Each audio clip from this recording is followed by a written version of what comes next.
Hello and welcome. My name is Ryan Grubbs, class of 2010, excuse me, and I'm co-chair of the Pembroke Center Advisory Council's Program Committee. On behalf of the Program Center for Teaching and Research on Women, I'm happy to welcome you all, alumni, students, faculty, staff, and community members to this evening's program, Making News, Adding Diverse Voices to Mainstream Media. The sponsors of tonight's event, the Pembroke Center Advisory Council and the Friends of the Pembroke Center, are alumni, parents, and friends who support the work of the Pembroke Center at Brown. We are thrilled to play a part in advancing public conversations around gender, race, and difference through events like the one you're attending tonight. For those of you who don't know, the Pembroke Center was founded in 1981 and took its name from Pembroke College and Brown University, which had merged with the Men's College a decade earlier. The center continues the legacy of the college through interdisciplinary research and teaching, exploring social inequities and examining how categories of difference affect our thinking about our world. The center is a recognized leader in scholarship about gender and sexuality, both at Brown and internationally. The center is home to the educational program in gender and sexuality studies, as well as the Pembroke Center Archives, which preserve and celebrate the history of Brown alumnae, LGBTQ history, and feminist theory. With the support of the Friends of the Pembroke Center, we sponsor research grants for faculty and students, and collect oral histories from Brown women, and host a wide array of programs and events. I encourage you to visit the center's website to learn more and to join the Friends of the Pembroke Center. I'd like to say thank you very much to our moderator, Amy Barnett, and our panelists, Francesca, Shefali, Luthra, and Rico Sen, for sharing their time and ideas with us tonight. I'd also like to thank my fellow co-chair, Marsha Eli, and the rest of the program committee, as well as the staff of the Pembroke Center, including Martha Hamlet and Donna Goodnow, for their work in putting this panel together. I'd like to now tell you a little bit more about our speakers and the expertise that they bring to this panel. Amy DuBois, Barnett, class of 1991, a moderator for tonight's panel, is an award-winning media executive, has held senior leadership roles at Time Inc., Hearst, and Disney, and successfully grown several independently owned media brands. In her role as an SVP and general manager at Viacom CBS, Amy has P&L ownership over BET's digital platforms and responsibility for all aspects of creative vision and business strategy. Prior to BET, Amy was EVP, Digital of Entertainment Studios in the Griot, and also led the development and launch of ESPN's digital brand, The Undefeated. Prior to that, Amy was editor-in-chief of Ebony, deputy editor-in-chief of Harper's Bazaar, chief editor of Teen People, and editor-in-chief of Honey Magazine. Amy concentrated in French studies and political science at Brown, has an MFA from Columbia, and in 2014, she served as an adjunct professor at Northwestern University's Kellogg School of Management. Amy is the author of the NAACP Image Award nominated book, Get Yours, How to Have Everything You Ever Dreamed of and More. Amy, welcome. Thank you so much for having me. Panelist Francesca, class of 1999, is gender director and editor of In Her Words at the New York Times. In Her Words is a 3 times weekly column which examines women's issues globally. Francesca covers politics, economics, business, culture, family, and work, all through a gender lens. Previously, she was the director of the Times Insider, which took readers behind the scenes of Times journalism while elevating a culture of candor and transparency.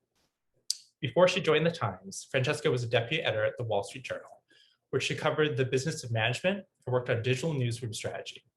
Francesca concentrated in English and American literature at Brown and received her MA in journalism from Stanford. Francesca, welcome. Hello.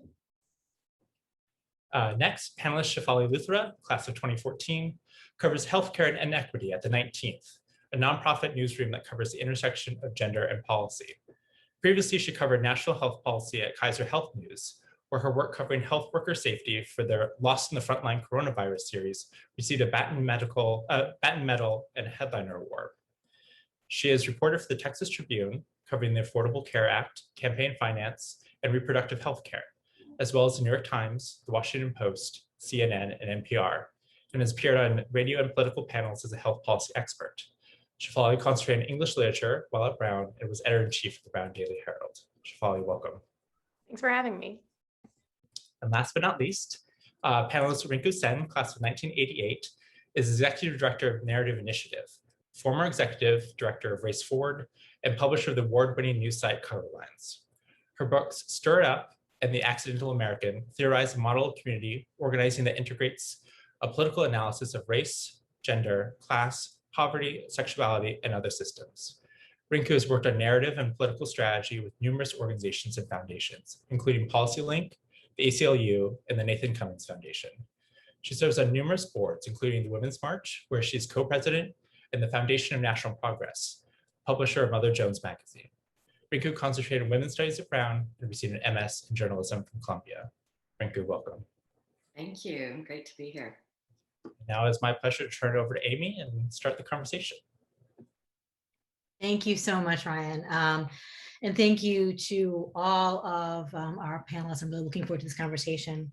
And I'm really just excited to talk to all of you in general. I was trying in our initial meetings not to completely fan out over each one of you, but all of your work is just so incredible. Each one of you has a tremendous background, so I'm looking forward to everything that you're bringing to the table. And Shefali, I didn't know that you were EIC of the BDH. Good Lord, lady, we have so much to discuss. All righty.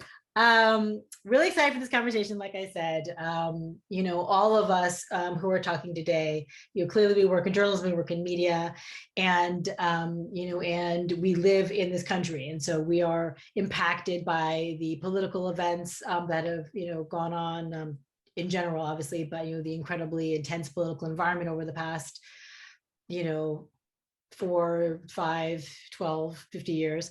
All of the societal events, that are happening right now, they're just really rocking this country, rocking many foundational aspects, or many foundational things that some people hold to be true in this country. So I'm really interested to talk to you guys today about the ways in which media and those of us who work in journalism have responded to the intensity of certain recent political events and these sort of societal fissures that we're feeling so acutely throughout all aspects of our society. This is everything from obviously the Black Lives Matter movement to certainly the quarantine. I mean, we obviously cannot ignore the fact that we're doing this via Zoom, and some of us may or may not be wearing pajama pants. So obviously just what the quarantine has wrought, and also what it has illuminated in terms of the great disparities, health, economics, in our country.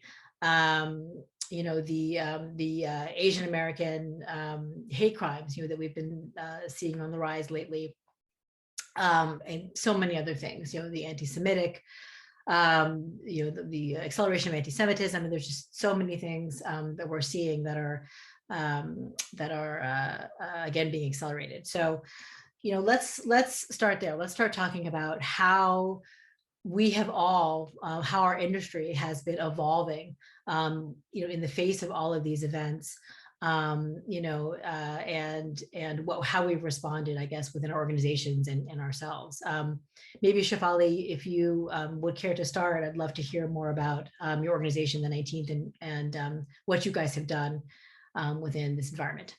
Sure. So I work at the 19th, which is, we launched in August. We haven't even fully been a year online, and we are devoted to interrogating gender, politics, and policy. And our founder, Emily Ramshaw, talks really compellingly about how she came to imagine this newsroom, which was, she watched, in particular, the 2016 election and just realized that there was a real need for a gender lens, to interrogate the norms that had been taken for granted in terms of who the news is for, who constructs the news, who is the center of our news stories. And she envisioned an outlet that would center the voices of women, of LGBTQ plus people, of women of color, of people who are in different ways marginalized or oppressed by gender norms as they currently exist. And so we have a team, we're all over the country, and we try to take the stories that in other newsrooms would be in the middle of the paper, or below the fold, and we make them our leads. It's the stories by people who look like the women and other gender marginalized folks who aren't represented in media, So we are an intentionally diverse newsroom, and we tell stories that center those experiences. We talk a lot daily about how do we develop an audience that is currently not being satisfied by the news media as it exists. How do you tell stories that are put into news ecosystems, into news outlets, or just into other places where people who don't see themselves in media can finally feel heard and represented. And we think that's really important for challenging this notion, right, of what news has long been, what objectivity it has been, and who it has served, right? And I think Francesca has really spoken to that in her work at the Times as well, right? And the idea that every story comes through a lens, and we can challenge what that lens is to be thoughtful and gender inclusive and intersectional. I appreciate that. I mean, first of all, the fact that you were able to launch something in this environment is just incredible. And it's interesting because you guys have the ability to have a very specific take. Like, you have identified a niche, you have a very particular focus. I think for some of us who are working in at brands where there was a broader focus, or brands that are, more mainstream, where obviously they're, reacting to what's happening in the world, but that may not, but the actual, particular sort of inequities that you guys are focused on are not their complete focus, as you mentioned. It's a harder lift to see those, those stories gain the kind of prominence, that you're able to give them at the 19th. And what I think is really interesting, right, is every story that we cover, right, whether it's the economy or food insecurity or access to healthcare, right, like those are mainstream stories. But I don't think there was a publication before the 19th that really delved into how the economic downturn of the past year was a women's recession, right? And the gender focus allows you to see things that otherwise would be missed. I can think of several, right, legacy outlets that covered the tremendous spike in food insecurity over the past year and never mentioned that it was single mothers who were hardest hit. And just when you give yourself that eye, it opens you up to stories that are otherwise being missed. And I think that's really critical in understanding how we frame what the news actually is. I appreciate that. And thank you, thank you for bringing attention to some issues that are desperately in need of that level of considerate, and smart illumination. Francesca, at the Times, your work is tremendous, and I'm interested in the ways in which like how the discussion shifted at the Times in the wake of, or during, I guess there's no wake, we're in the middle of it, I guess we're in the wake. Is that that's actually a really interesting, now that I think about that, that's like a weird metaphor, because we're actually in the wake, you're in the wake. But anyway, so as we're going through everything that's happening in society, I'm curious, like, how, if the discussions have shifted at the Times, and how are people thinking, in the leadership at that organization about covering these issues, and whether that has included any conversations around, the newsroom itself, right? Because I think that there's a way that these brands, these organizations can look at covering news. And then there's also, the way that they look at who's covering the news as well. And that's part of like that evolutionary process. I know you're a good interviewer because there were actually many, many questions folded into what you asked me in a seemingly simple way. So I can talk a little bit about, I think if it's okay with you, I want to just talk a little bit about kind of this, our sort of progression of coverage over the course of the pandemic, which I may as well just say it for all of us, the pandemic is not in any way over. It is sort of nearing its end for some people at this point in time, but it's such a crisis in so many other areas. So I'm just saying it for us all, so we can acknowledge that. But certainly kind of speaking through the US framing. So I cover gender and women specifically. And when the pandemic, before we even kind of knew it was a pandemic, but we knew something bad was coming along.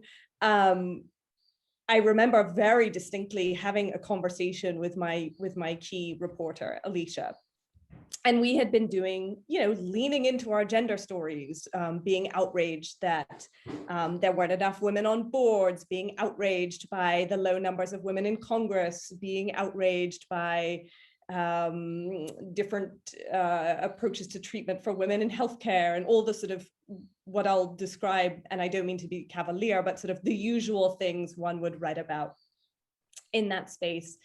And then kind of along came the pandemic, and we said, oh my God, like we can't possibly sit here and start fussing about women on boards. A pandemic is here. This is insane. What on earth is the gender angle? And I look back at that moment, because I'm glad to see you smiling. I look back at that moment because it probably lasted about 24 hours before we realized that it wasn't just an angle, it was the story. We had, we started with healthcare. We started looking at PPE and getting frustrated. Of course, there wasn't enough PPE to go around, but even back then when we were talking about it, what we started realizing was PPE wasn't designed for the female face. It was too big, it was falling off women's faces. Gowns were too long, shorter women were tripping over them because this kind of gear was designed for the normal person, which is the male. So we were outraged by that. We realized right away that so many women were really in harm's way. They were on the front lines. We realized it, of course, in terms of care workers. We also realized it in the medical field. You had, of course, physicians. You also had nurses. Many of the nurses were women. And those jobs specifically that the nurses were doing were jobs that endangered them even more than the physicians. The physician might write the order, but the nurse was the one who was actually putting in the tube or, washing the body or, doing that very, very intimate on patient work. Then we kind of moved through a little bit further and we thought, okay, well, what the heck happens if you're pregnant during COVID? What's that like? What does it mean? And of course, these were sort of the early days before anyone even had any idea what it would mean to give birth. Did you have to give birth with a mask on? Could someone be in the room with you? Did you have to be alone? That was really traumatizing.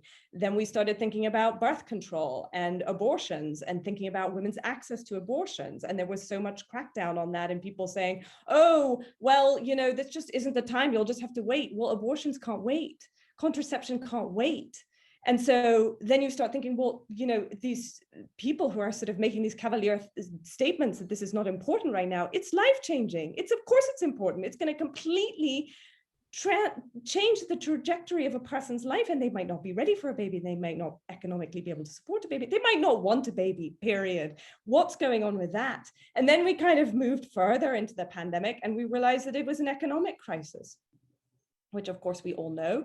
Unpaid labor started exploding in front of all of our eyes. Schools started closing. You had childcare centers that were shutting down. This was becoming completely unsustainable. And who picked up the burden of that? Most of that fell onto women's shoulders. All these stories. But what was so extraordinary was how front and center this was becoming. And even things like vaccines, we had not at all good sex aggregated data around this. So suddenly you're seeing these crazy stories about, oh my gosh, wait, hold on a second. Are there different reactions that women and men have to vaccines? Are there different reactions that women and men have to the virus itself? What's going on? And these questions that are simply not asked because they're just not part, as Shefali said, they're just not part of the framing. That's just not sort of part of how we look at things. So, I'm sort of putting some life in and sparkle, I guess, into what was really a horrible year of discovery. I could go on. There was also the domestic violence tragedy that happened, and you had women who, domestic violence is horrific in any situation, but of course when you have a very, very stressful situation like this, where you're actually trapped in your own home, you never get a break from it. I mean, it was just kind of a pile on a pile on a pile on a pile on, and you couldn't really look away. And I think interestingly, the story that has just stuck is going to be this economic one, this unpaid labor, the schools closing, the sort of the way we kind of prioritize things in the US. And I think that has stuck because it's so mainstream, it's so in your face. many families were living this, or people know someone who was living it. I certainly can speak to that. And I think, you're going to see those economic repercussions just sort of sending waves through, the women's workforce for years to come. So I think that kind of just feels so incredibly close to home. So I suppose I sort of answered your question, Amy, and I'll do just a little bit of a part two layered on top of this. So that was kind of the sort of gender angle of what's the gender angle in COVID? Well, actually all of this. And by the way, there's so many international issues as well that we don't, I just can't even begin to describe how awful it is for, female refugees, education gaps that are now forming, of course, hunger, different levels of access to healthcare where the men get healthcare and the women, it's like, oh, sorry, you just have to stay home, good luck.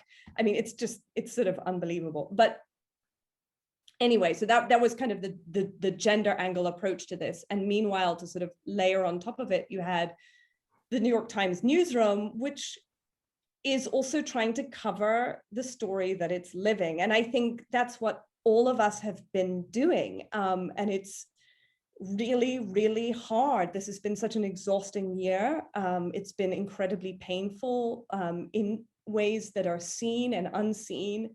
Ed Yong had such a wonderful piece in The Atlantic where he was talking about trauma. And he was referencing a professor whose name I can't recall right now, but basically there's sort of this capital T trauma where it's sort of obvious things, I lost a loved one, or I lost my job, or there's lowercase t trauma.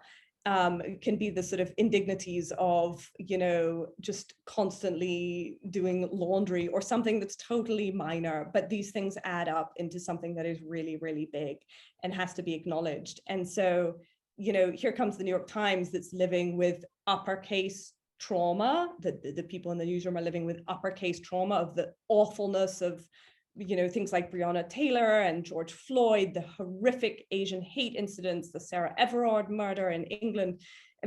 All of these things kind of piling on and just making people feel unsafe, and yet still having to go and cover that story after being in quarantine, going crazy with their own Zoom boxes and wondering, what's the workplace going to look like when I don't even know what my own workplace looks like? So I'll leave it there, but just hopefully put some thoughts out for the group to discuss and run with. So first of all, I think you said one phrase in there that I think many of us feel, which is you can't look away. You cannot, and I think probably we four have largely made careers out of not looking away, right? But then there's a lot of people out there who now are faced with things that they can't look away from. There's inequities being put in their face. There's just horrific situations, many of which you've enumerated that people cannot look away from, right?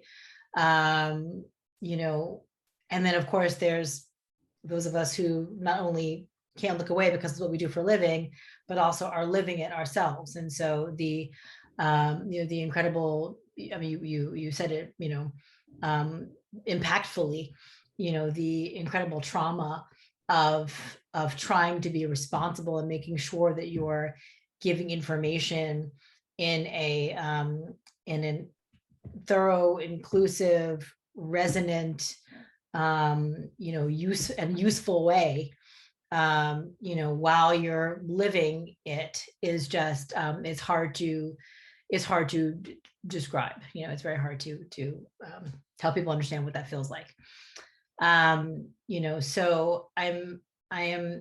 it's interesting because we have had to evolve. Everybody's had to evolve in the face of this, and all of the companies that we work with, the organizations that we work with, have had to evolve as well to try to incorporate more of these stories, that are just acute and happening right now, and how do we put them forth in a way so that we don't numb people, right? That's something what I deal with is people don't want, you can't look away on one hand. On the other hand, if you say it too many times in a particular kind of way, people will tune out. So how do you anchor the stories in so one of the things that I've done is I've anchored things in sort of human narrative in order to try to figure out how to humanize some of these issues and to make them more resonant for people who are just exhausted themselves and fatigued with hearing it. So I think that that's just one of the things that we're all dealing with, and it's interesting about this conversation. Rinko, I'd love to hear from you about the various ways that your organization has been functioning in this environment, and whether you can give us a perspective on what do you think is next in terms of evolution of newsrooms, and in terms of how you think we're all going to be dealing with these evolving issues. Yeah, thank you.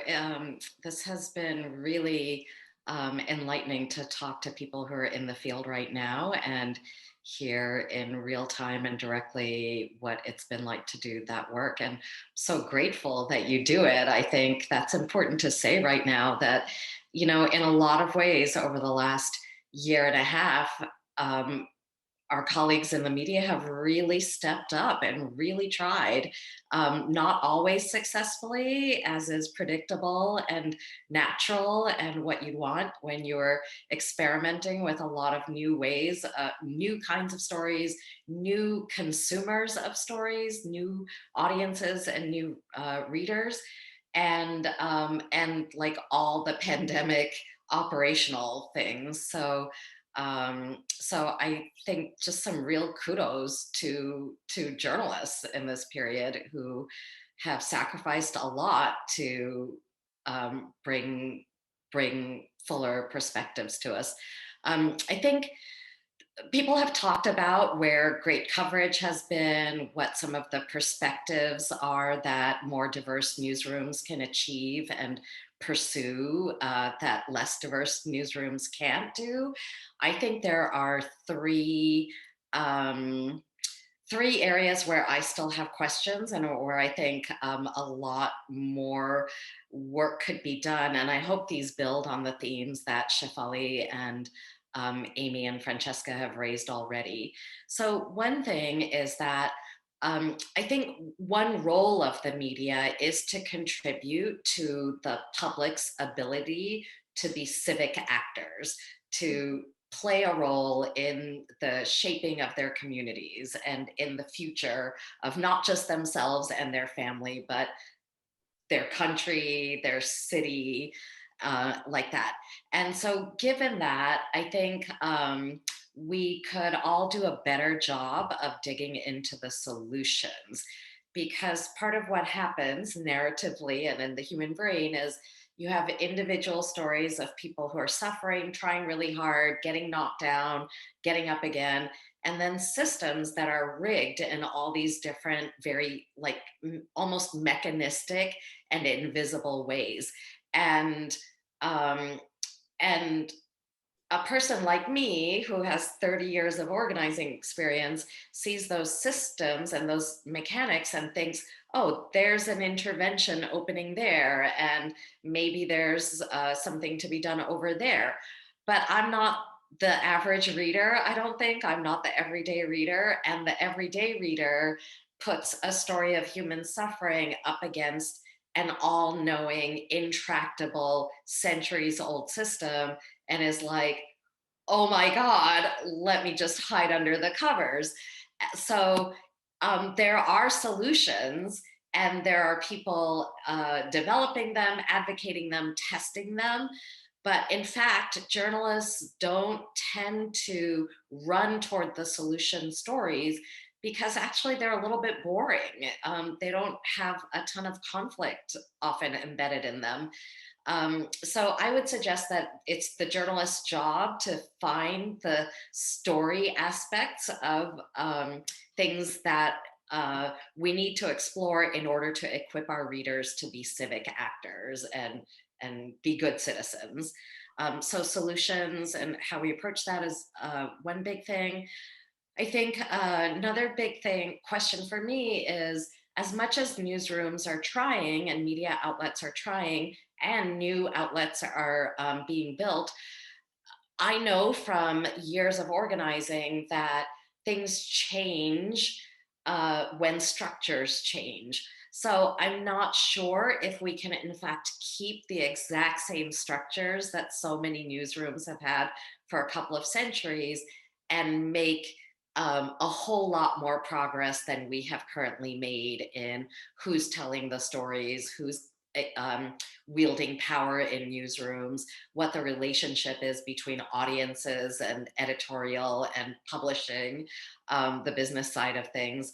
So, you know, the invisible part of all this, if we really go deep as a field, will be structural changes that newsrooms try and that outlets try to make things fairer. And some of those might include things like exploring citizen journalism, creating a new pipeline within a newsroom, building a whole new outlet that tries to operate from a different set of ethics, like the 19th is trying to do. So I think for me, where we go from here needs to focus a lot on solutions and on structures. The solution stories hopefully will be visible. The structures will be less visible, but are just as are critically important to continuing to make progress. So that's what I'll offer just now. That's great. I appreciate that. I think that, I'm not going to speak for all journalists here, but, I think that, I think you're right. I think that, trying to figure out some next steps, some solutions, some sort of, not positive outcomes, but some path forward, is one way of potentially getting some people to engage.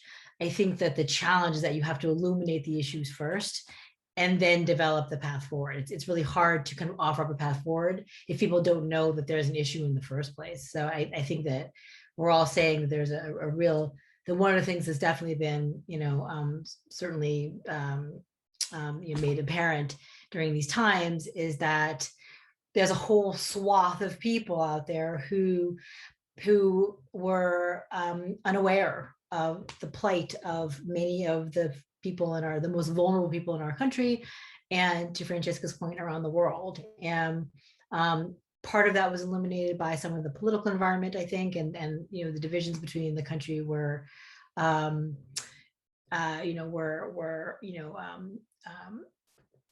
exacerbated, by sort of like, weaponizing, people's, various insecurities, economic insecurities, for example. And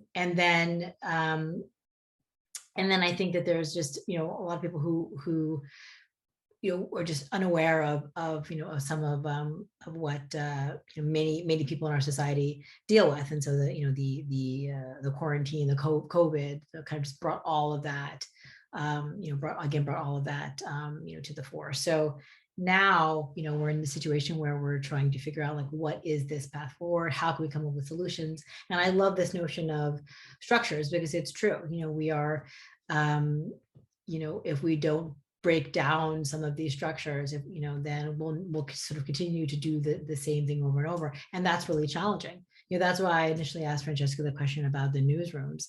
And I mean, I was one of the many questions that I wove into my one question. But, just kind of thinking about the people who tell our stories, and who tell these stories, and whether or not that's shifted at all, as we're trying to figure out how best to inform people, how best to make them, positive contributors to society, and what is what is the path forward?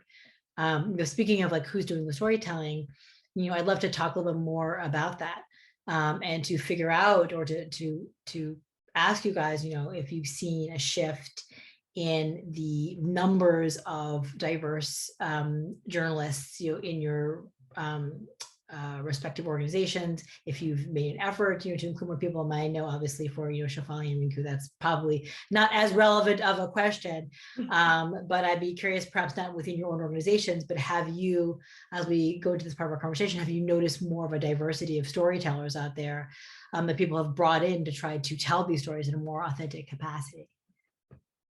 I'm throwing it open, out there openly. I love this question. I think, and I want to hear what Francesca and Rinku have to say, but newsrooms have for so long been very white, very coastal, very male.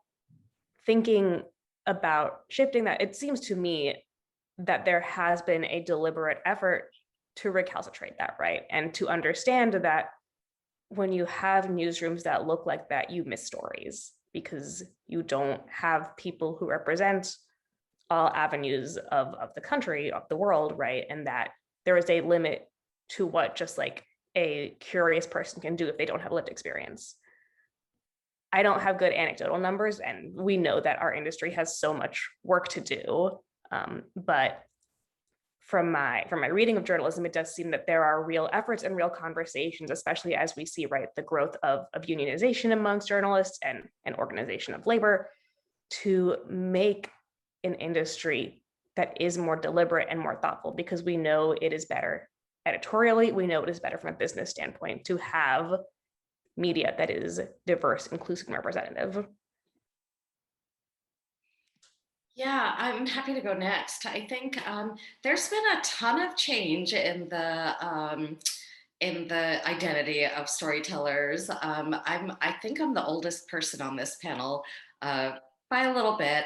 And so, you know, I've got a 40-year arc in my head of what things used to look like in the 70s when I first started consuming news and what things look like now. And there's just no question that it's different. Is it different enough? Probably not, partly because some of the structural changes haven't accompanied the changes in personnel and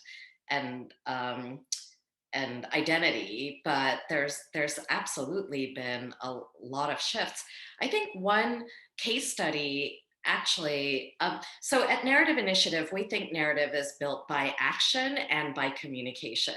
So it's what you do and then what gets told as the story of what you did or what is happening. And I think that when I look at the state of journalism in the country now, I see it as shaped a lot by journalists and also a lot by organizers who have done really sharp thinking about how to raise their own voices. In Native American community, for example, I mean, in the 70s and 80s, there was so little, so little.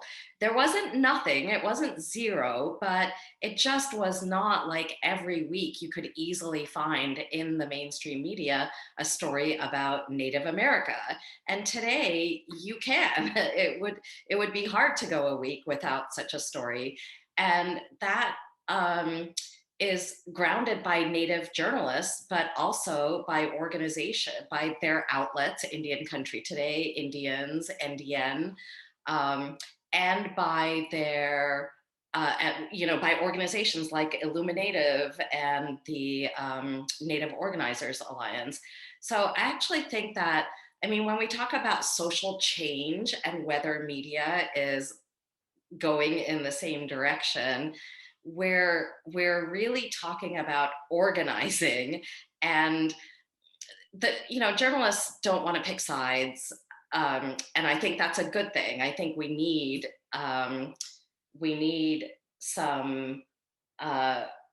fair coverage. Let's just say totally fair coverage, and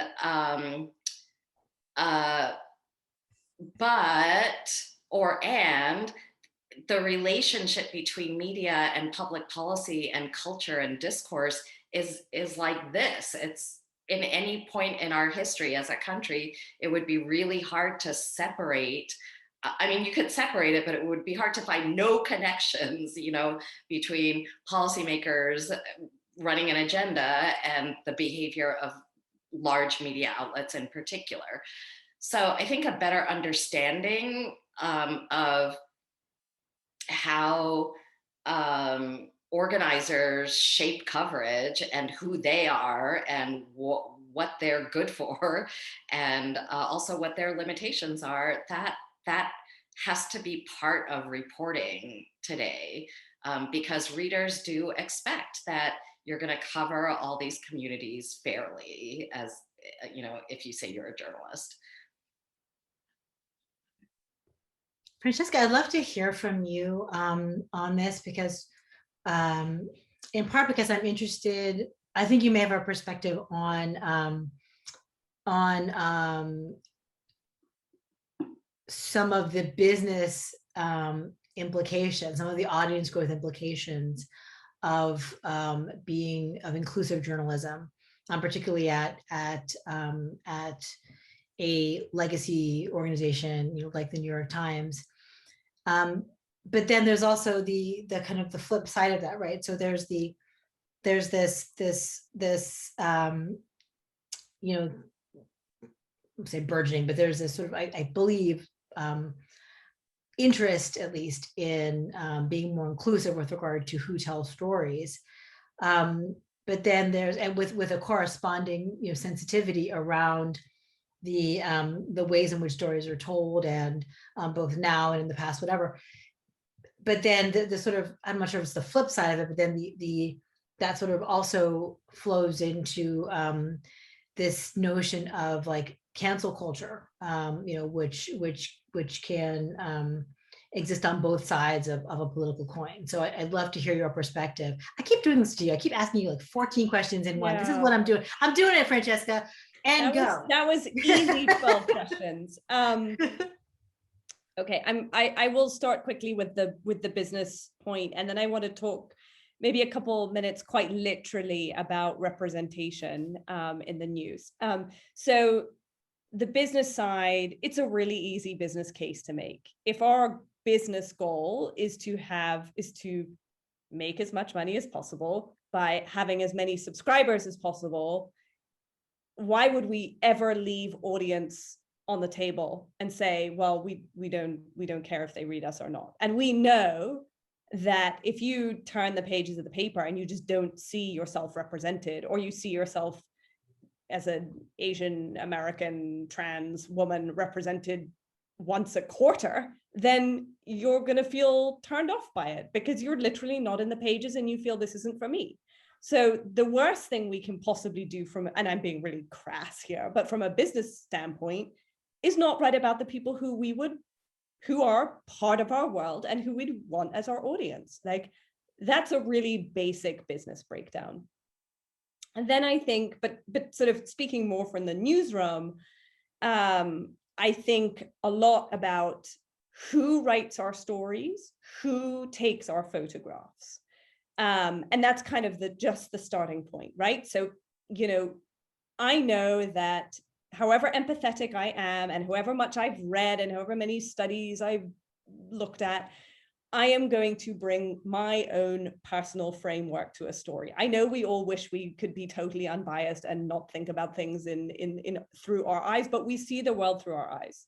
And if it helps, you can think about it through a photographer's lens. A photographer literally sees the world through their eyes. That is how they are going to see, that is how they're going to frame the photos. And that's really what a journalist will do. So I'm sorry to break the bias thing, but we're humans.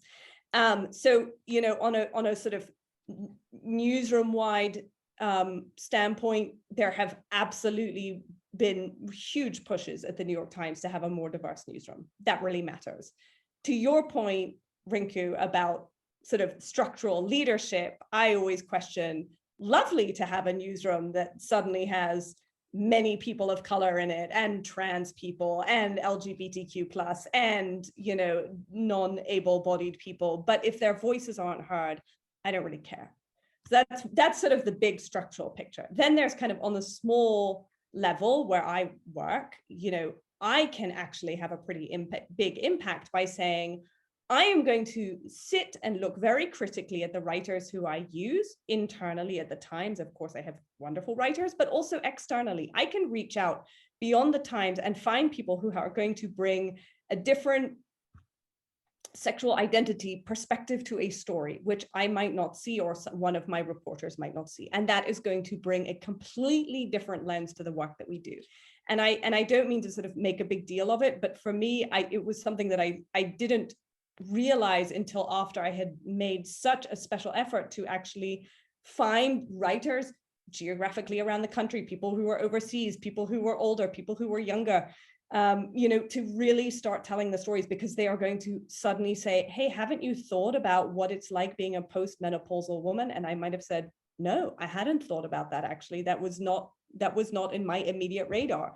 And those are really important. And then the third thing I just want to mention is very literal, but we did a lot of analysis a few years ago at the Times, when we were really sort of critiquing who was reading which stories. And we found that men were gravitating towards certain stories, politics, international, business, sports. Oh, sorry to say such a tiresome list.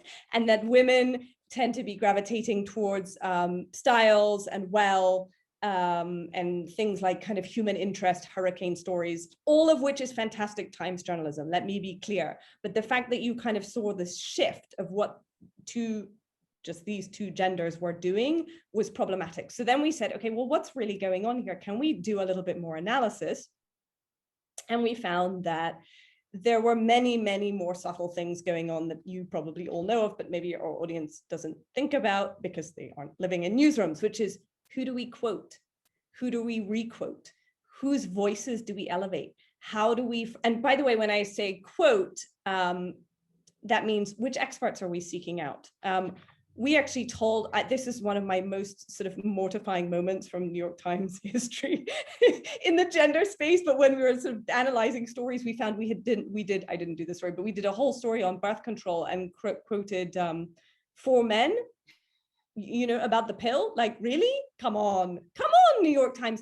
But I think it was by a guy. And I think, honestly, like, it's so easy to miss, right? It's so, and we're so used to it that we only sort of look up and say, oh my goodness, you had all women on the front page today. Incredible, right? So we remember the norm that we're all working with, and this sort of bias that our own lives, even we have, right? Just from the sort of shaping of our culture and our society. So who do we quote? Who do we quote as experts? In many cases, you don't have a choice. You quote the president happens to be a man. And then we kind of think about, how do we frame a story? Is the woman the victim in the story, or is she the empowered person in the story? And I don't want to say we make up a story, but in fact, you can sort of frame things different ways. If we quote 2 people in a story, let's say we're doing a hurricane story, and we quote the man talking about all the sort of disaster that's happened to his house, and then the wife says, I agree, that's not really equal measure. That's not quoting in equal measure. Then we looked at our obituaries, and we found that around, I think at the outset, 75% of our obituaries were of men. 75%.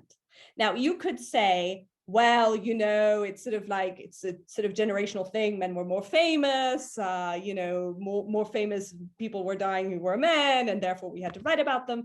But if you look at the Times obituaries, a lot of them, of course, are about famous people. If a former president dies, we're going to write about that. But then there were a lot of choices that were made. So if you had some random band, okay, I know this is a little weird, but if you had like some random musical band and, there was a female guitarist who died, or a male drummer, did we pick the male drummer over the female guitarist? Like, were there subtle things that we were making? And the obits department actually started doing a little bit of a quota and said, okay, we're going to see if we can raise this up to 30%. Can we do it more? Can we do it more? And lo and behold, it was actually really easy to change those numbers, because women die too. Surprise. And then we started looking a little bit at, who's taking our photos. And I think, the more you start kind of poking and looking and saying, we keep hiring the same people because we know them. We keep quoting the same people because we're familiar with them. And we saw them quoted in the Washington Post. And I saw them, actually, maybe the 19th doesn't quote any men, probably not. But maybe once in a while. But you could see how the circle among kind of legacy newsrooms kind of perpetuates that. It's like, oh, this guy was in the Washington Post, he must be good. I'll take him. And that just has, in fact, really bizarre kind of real life implications for the people who are quoted and who are not. And so, you know, maybe the person who's quoted and quoted gets a book deal and gets elevated to the top job and becomes president of the institute, and the person who was number 2 is just remains invisible.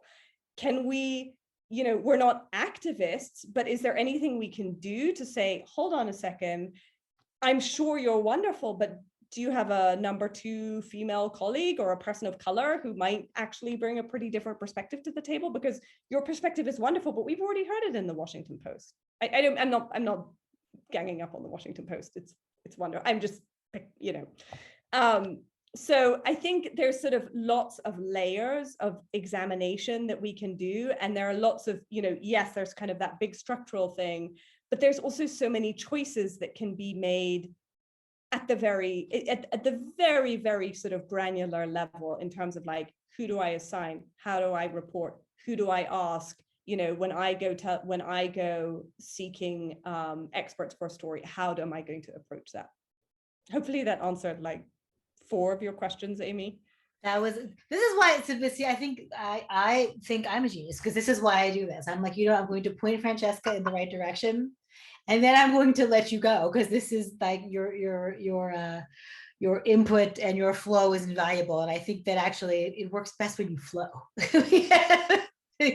Like, so that's the best part of this. I really appreciate this conversation in general. I feel incredibly energized. Actually, it's you know, it's hard, some, you know, parts of this, but I think maybe it's the for me, I guess maybe it's the camaraderie, you know, maybe it's just the of knowing that other people are in it with me. It's the share, the empathy.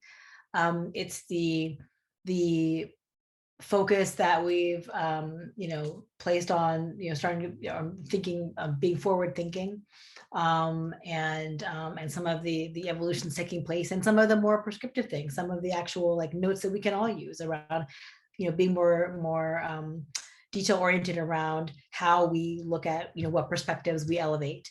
You know, I appreciate that. You know, Francesca, you, for example, reminded me that I need to, you know, continue to be mindful that, you know, in stories that we quote, or in stories that we write, you know, that we're quoting a diversity of genders, of sexual orientations, of gender orientation, etc. You know, I try to be mindful, and yet let me take it up a notch. You know, so I appreciate that, and I appreciate everybody that you know, we're speaking with today.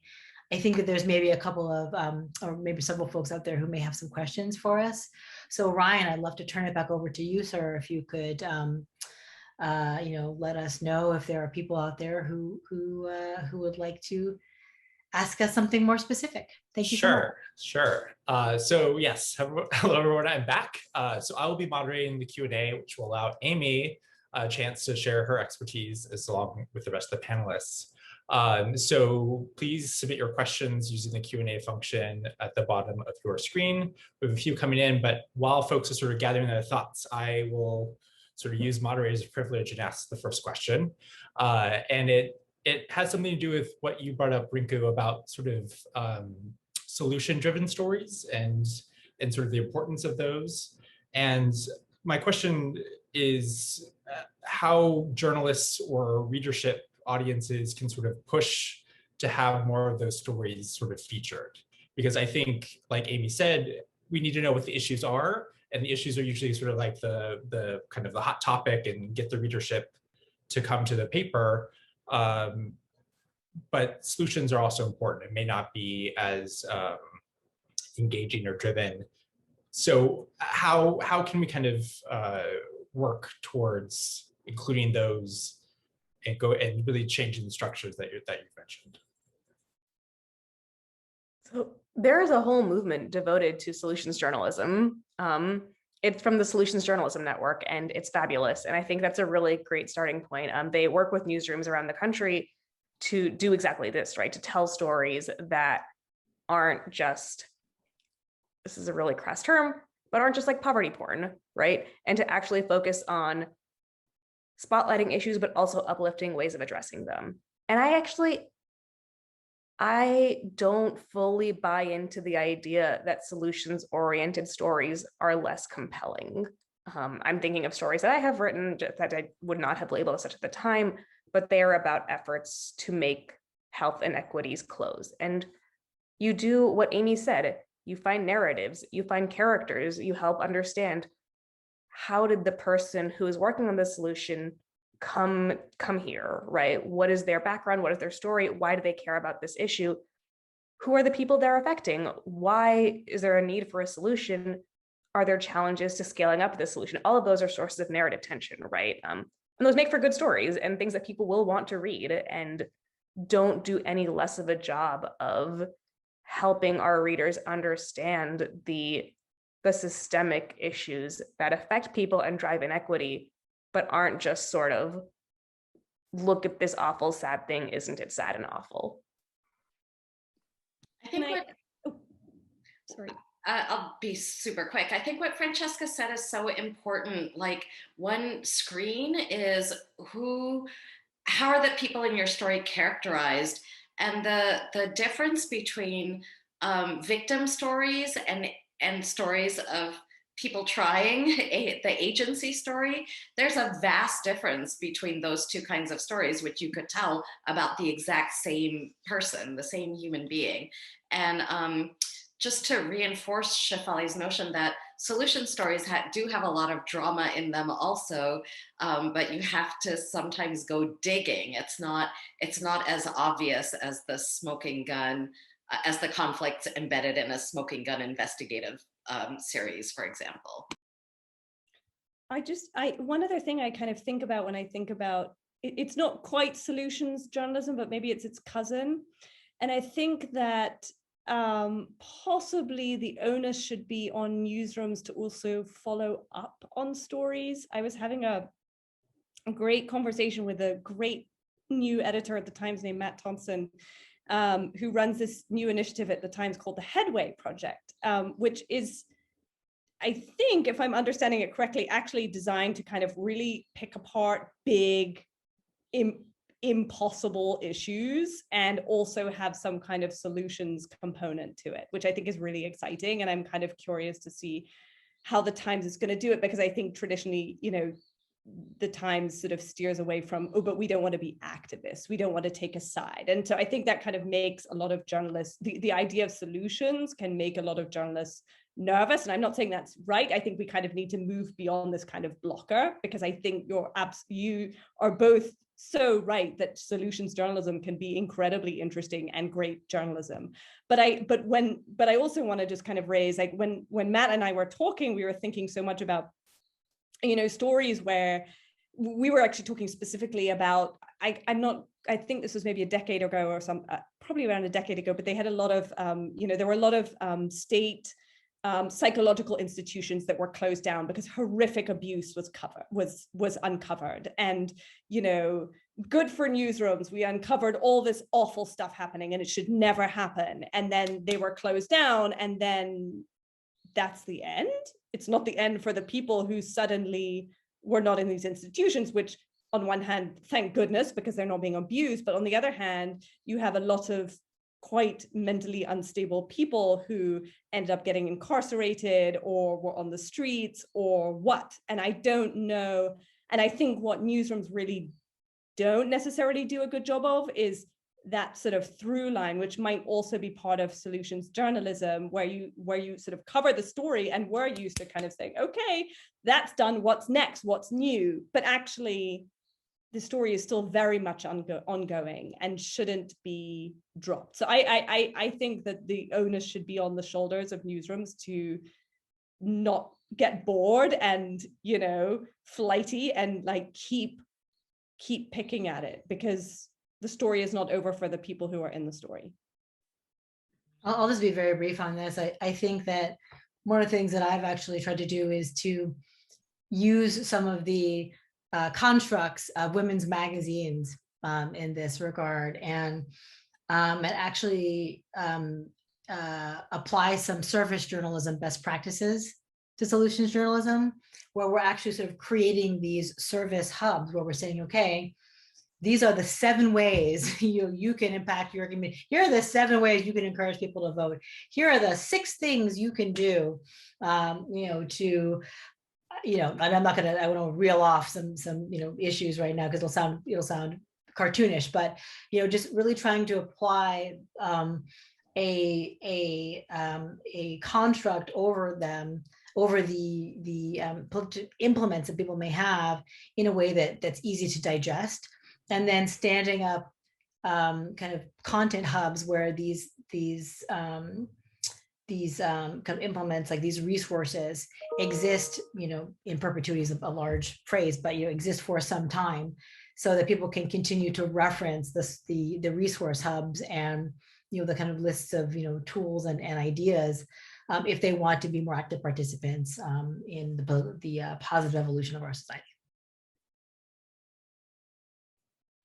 Great, thank you. There are 3 questions I'm going to kind of put into one because they have a common theme through them. And it deals a lot with objectivity and sort of the kind of echo chambers that media sometimes produces.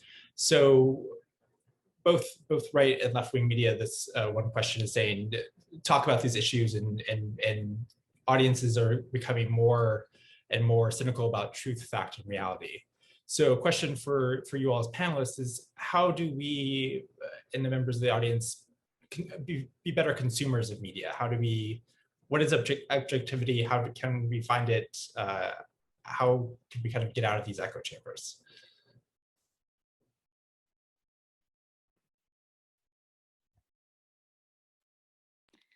I can try to start our wrap up.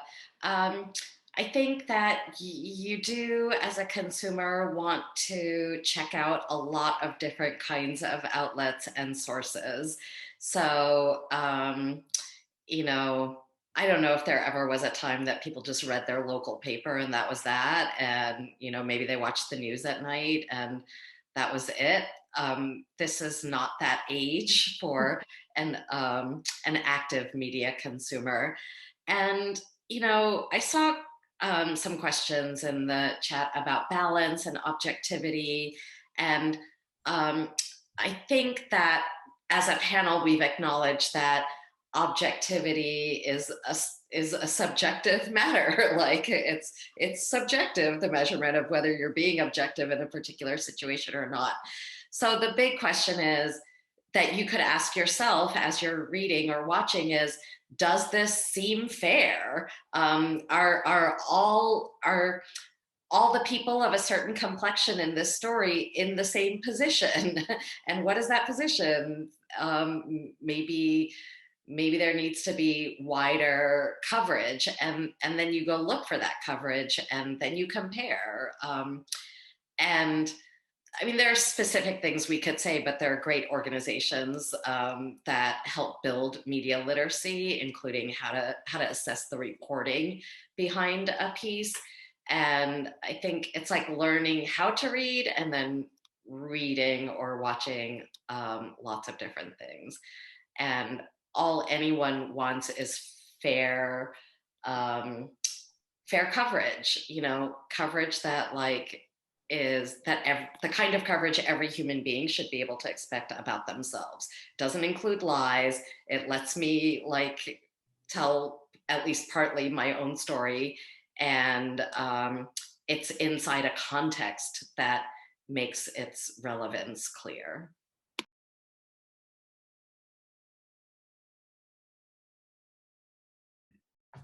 Beautifully said.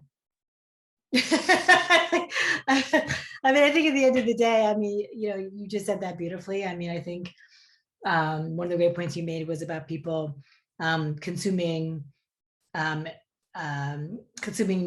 that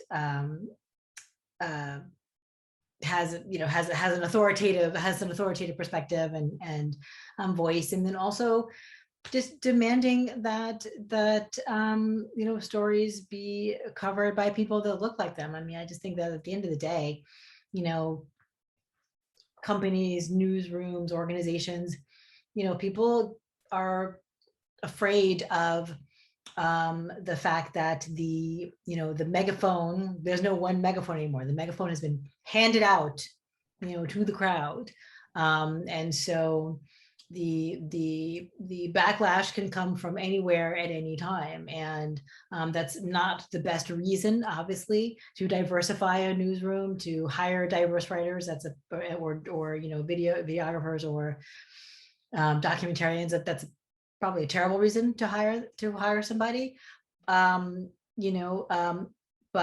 yeah, I'll take it. If people are afraid that there will be some backlash, and if there are enough people on the flip side demanding that there's more diversity in how their own stories are being represented, or from the people who are representing their stories, then that could potentially move the needle. I'm sure that has been very instrumental in moving the needle over the past several years. I think that, sorry. Oh, you go first. I think there's also some really literal things that a newsroom can do. So sort of thinking about, the times there's so many stories that we have to cover that are almost like disinformation. So how can you even frame it in such a way that the headline isn't kind of this breathless excitement about it? And one of the formats we came up with was, no. I'll just make up a headline here. No, the vaccine doesn't make you magnetic, which is something I actually saw today about that doctor. I saw that too. It was like, ooh, right? So if you can like elevate the fact right up top, so it's hot. It could be dangerous to say in a headline, does the vaccine make you magnetic, or whatever the premise is? So to sort of really kind of structure it in such a way, because we know that people often don't read the piece at all, that the headline is really powerful. No, the vaccine doesn't make you magnetic. Another kind of thing that we try at the Times, tried and still do at the Times is when there's stories that have incomplete information, you often see stories that are framed as what we know about. So if some awful, I don't know, well, let's take the pandemic, for example, in the very early days, what we know so far about COVID-19, that would be a sort of helpful way of kind of framing things that's calm. It's a bit boring, but it's sort of like, it's sort of very direct informational news that's not creating more noise in a very, very noisy landscape.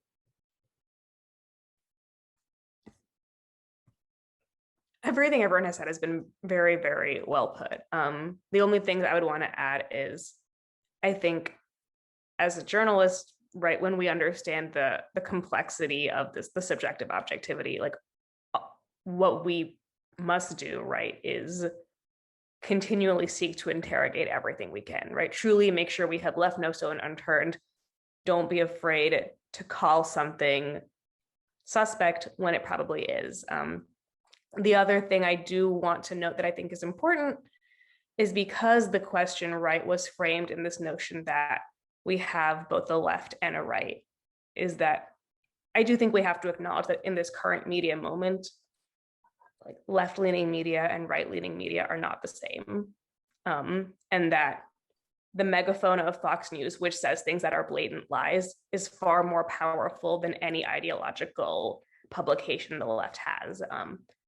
I think that's really important for reader literacy. And I just think we would be remiss not to sort of note that that is part of how we approach what objectivity is and what smart media consumption is moving forward.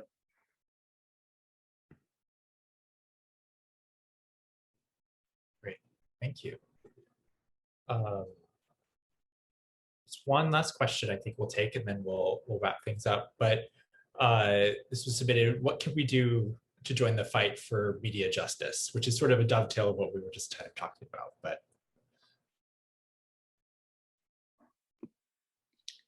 well, there are literal organizations that fight for media justice, so you could join those.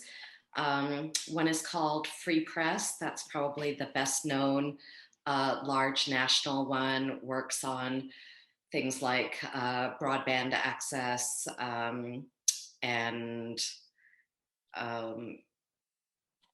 yeah, business models, different kinds of business models in media.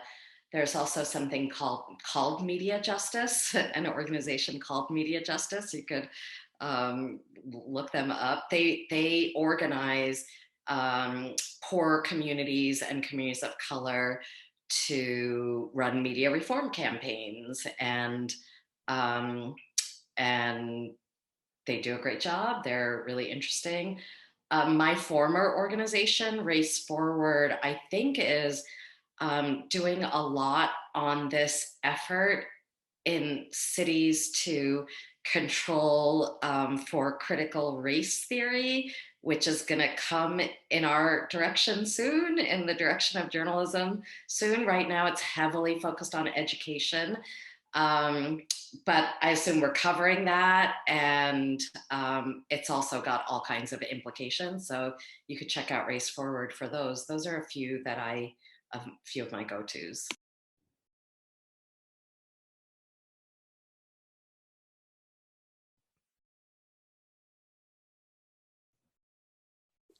Also, I support nonprofit media. I think we're the future, and I think it's a really, really valuable investment in something, right? And not just the 19th, there's ProPublica, right? There is your local NPR station, all sorts of places that are not dictated by traffic, but I think are radically rethinking what the news means and how we pursue truth in a way that is equitable and justice oriented. Terrific. Well, so on behalf of the Pembroke Center, I wanted to thank you all for your time and your expertise, and the audience for joining us tonight. I will encourage the audience to visit the Pembroke Center's website at pembrokecenter.org to learn more about the work of the center. And I hope everyone has a wonderful evening and stays cool if you're in the swath of the heat wave in the Northeast like I am. So good night, everyone. Thank you. Thank you.